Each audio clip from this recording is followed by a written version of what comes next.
दोस्तों, इस संसार में बहुत सी ऐसी चीज़ें हैं जिनके बारे में इंसानों को पहले बहुत कम जानकारी होती थी, लेकिन आज समय में हमने बहुत कुछ जानकारी हासिल कर ली है। और ये सब महान वैज्ञानिकों ने अपनी दिन रात की मेहनत से हासिल की है। वैसे तो इस दुनिया में करोड़ों लोग जन्म लेते हैं और चले जाते हैं, लेकिन कुछ इंसान ऐसे होते हैं जो कि प्रकृति के इन नियमों को समझना चाहते हैं, और इन्हीं की सहायता से आज हम ग्रहों, तारों, गैलेक्सियों आदि के बारे में जान पाए हैं। आज हम ब्रह्मांड में स्थित एक ऐसे तारे के बारे में बात करने वाले हैं जिसे सोलर सिस्टम का केंद्र माना जाता है, और उसका नाम है सूर्य। तो कहीं जाइएगा मत। मैं हूं निखिल और आप देख रहे हैं ब्रेनपीडिया।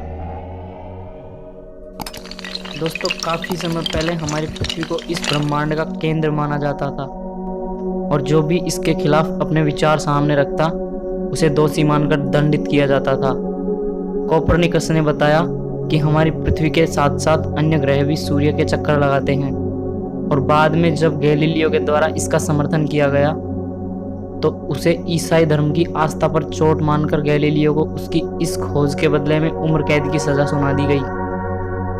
आपको जानकर हैरानी होगी कि सूर्य से निकलने वाले 10 लाख न्यूट्रॉन रेडिएशन हर दिन एक इंसान के शरीर से गुजर जाते हैं। सूर्य के प्रकाश को धरती पर पहुंचने में 8 मिनट 22 सेकंड का समय लग जाता है।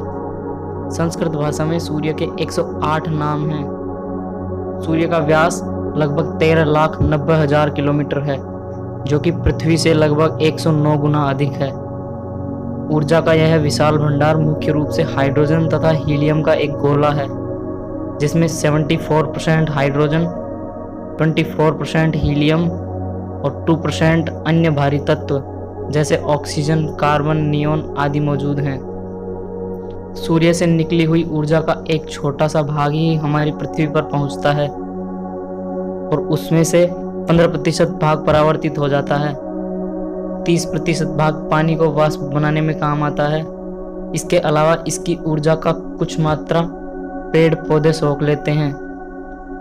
सूर्य से पृथ्वी की औसत दूरी लगभग 14 करोड़ 96 लाख किलोमीटर है। सूर्य से आने वाली ऊर्जा को ही पृथ्वी पर जीवन का आधार माना जाता है, जिसमें शुद्ध जल तथा प्रकाश संश्लेषण की प्रक्रिया संभव होती है। सूर्य को टेलीस्कोप से देखने पर इसकी सतह पर छोटे बड़े धब्बे दिखाई देते हैं, जिन्हें कलंक कहा जाता है। ये कलंक अपने स्थान से सरकते हुए दिखाई पड़ते हैं। इससे वैज्ञानिकों ने यह निष्कर्ष निकाला है कि सूर्य पूर्व से पश्चिम की ओर अपने अक्ष पर 25 दिनों में परिक्रमा कर लेता है। जिस प्रकार हमारी पृथ्वी और अन्य ग्रह सूर्य की परिक्रमा करते हैं, उसी प्रकार सूर्य अपने संपूर्ण सौरमंडल के ग्रहों सहित हमारी मिल्की गैलेक्सी के केंद्र की परिक्रमा करता है, और इसे मिल्की गैलेक्सी के केंद्र की परिक्रमा करने में 22 से 25 करोड़ वर्ष का समय लग जाता है। इसे एक निहारिका वर्ष कहते हैं।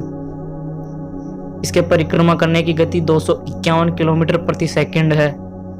सूर्य के बाहर की सतह का तापमान 5500 डिग्री सेंटीग्रेड है, जबकि इसके आंतरिक भाग का तापमान 1 करोड़ 31 लाख डिग्री सेंटीग्रेड है। सूर्य लगातार एक भारी मात्रा में सौरमंडल में सौर वायु उत्पन्न करता है, जिसमें इलेक्ट्रॉन तथा प्रोटॉन कण उपस्थित होते हैं।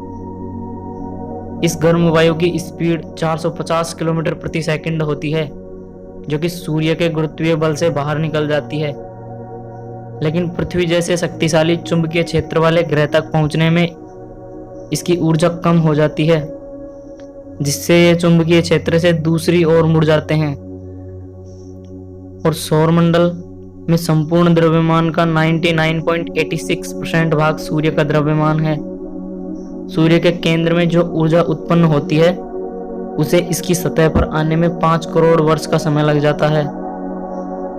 सूर्य का गुरुत्वाकर्षण पृथ्वी की तुलना में 28 गुना अधिक है, यानी कि यदि पृथ्वी पर एक इंसान का वजन 50 किलो है, तो सूर्य पर उसका वजन 1400 किलो होगा।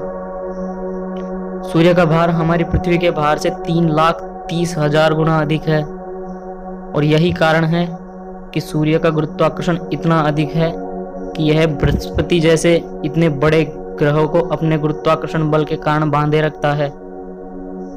यदि कोई अन्य तारा सूर्य से बड़ा है तो वहां दो बातें संभव होती हैं। या तो वह सुपरनोवा विस्फोट करने के बाद न्यूट्रॉन स्टार का निर्माण कर देगा, जिसे पल्सर कहा जाता है, या फिर वह एक ब्लैक होल में कन्वर्ट हो जाएगा, जिसका गुरुत्वाकर्षण बल बहुत भयानक होता है। चंद्रमा पृथ्वी का एक उपग्रह है जो कि पृथ्वी के सापेक्ष अपने अक्ष पर घूर्णन करता है।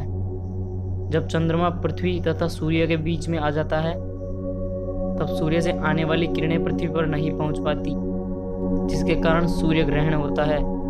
तो ये थी हमारे सूर्य के बारे में कुछ महत्वपूर्ण जानकारी। आशा करता हूँ आपको हमारी वीडियो पसंद आई होगी। कमेंट करके ज़रूर बताना। वीडियो को लाइक, शेयर एंड सब्सक्राइब करना मत भूलना। मिलते हैं अगले वीडियो में, तब तक के लिए बाय एंड टेक केयर।